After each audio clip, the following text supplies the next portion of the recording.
Hello my fellow traders and welcome back to a little market overview here from my trading desk.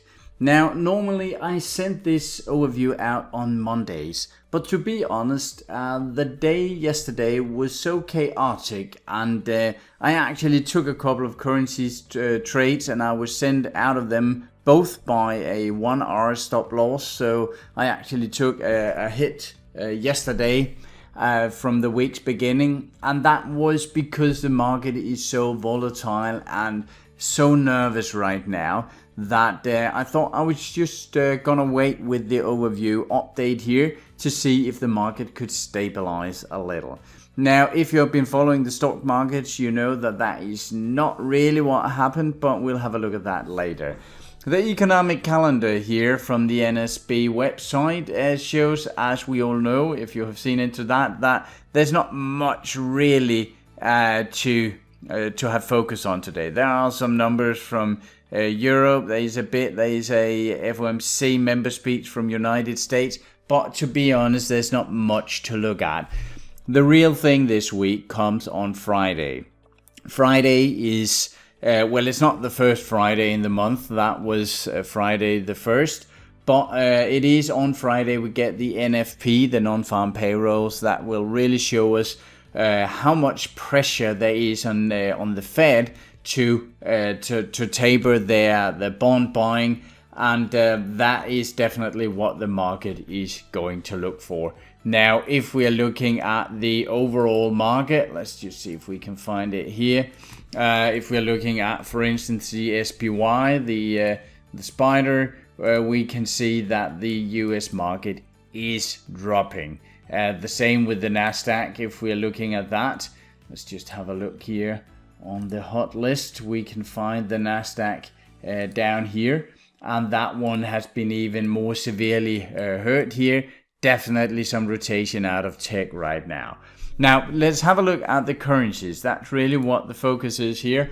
And as you know from this spaghetti chart here, we have the relative strength of each of the currencies towards the other large currencies. And as we can see, the CAD is quite high. They have been benefiting from the rise in oil.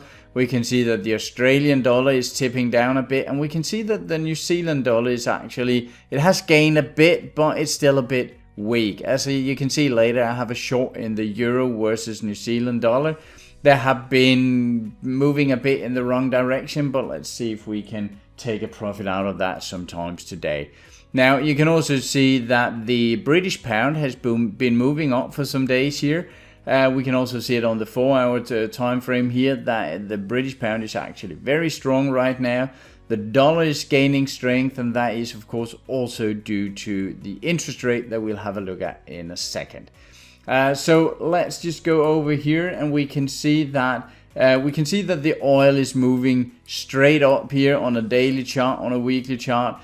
It has been affecting the normal commodity currencies, well, actually surprisingly little. They have not really been in the same tear upwards as we have seen on the oil, but that is how that is. And we have the interest rates, the 10-year yield here, and you can see they have been dropping for 3 days here, found some support, and then went up again on Friday and yesterday, Monday here. And that is basically what we also see in the dollar index. So you can also see it here, the last days here, the dollar have been moving upwards. The Swiss franc have been strong. The Japanese yen have been a bit weak. So it's basically quite messy and hard to really find some logic in it here. Now, if we are taking a look at the Forex indices, as you know, we have the large Forex indices all ending with an XY here. We have the Japanese yen, the index here. Let's see if we can find that. As you can see, it has been quite weak for a while. It was trapped in a formation here. It turned downwards, and now it will be exciting to see if it can keep this upturn going here or if it will go down. We have the dollar index, and you can see it pretty much mirrors the interest rate here. It did go down yesterday while the interest rate went up, but now we see the dollar gaining some strength again. We have the pound that is going up. You can see that it is, at least the pound index is hitting some resistance here, and it will be interesting to see if it can really move through that one. We have the Australian dollar been moving up, but have been actually suffering quite a bit on this index here. This is a weighted index, so it's not the complete true picture we get of it here. New Zealand dollar been caught in a range. The same with the Canadian actually, even though it has been performing a bit better than the other two, the Australian and the New Zealand dollar. Then we have the euro that is just dropping out of the sky right now. We have the Swiss franc, which is decent, have been going up here for the last 24 hours. So I can tell you that what I'm in right now, the trades I'm in, I am in a short euro New Zealand dollar. And I actually took this one, if I just enlarge this 1 hour time frame here, I took that after a break of this triangle formation here yesterday. So it just went a tiny bit in my direction and then it went straight against me. But now it actually seems like it could be moving a bit more in my direction. So that is great. I have a position here. I have a long in the pound yen. As I showed you, the yen is not terribly strong and the pound is moving upwards. It is exciting to see if the pound can move through that resistance area we saw on the daily time frame.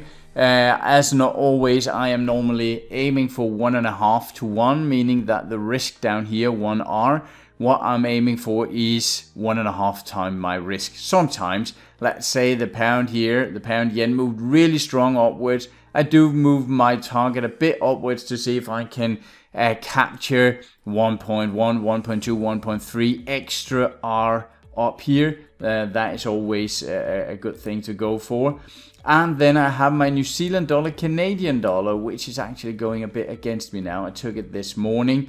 But again, it is in this downward trending slope. And I took a bit of a gamble here because what I saw here was some resistance area, but I also saw the sellers coming in quicker and quicker here. So what I actually was aiming for was for this one to break this resistance. It hadn't broken it yet, and it's always a bit of a balance. Should I take it now and get a better risk to reward, or should I wait for the break and then get a bit of a worse risk to reward? So I took the gamble this morning. Let's see if it pays off.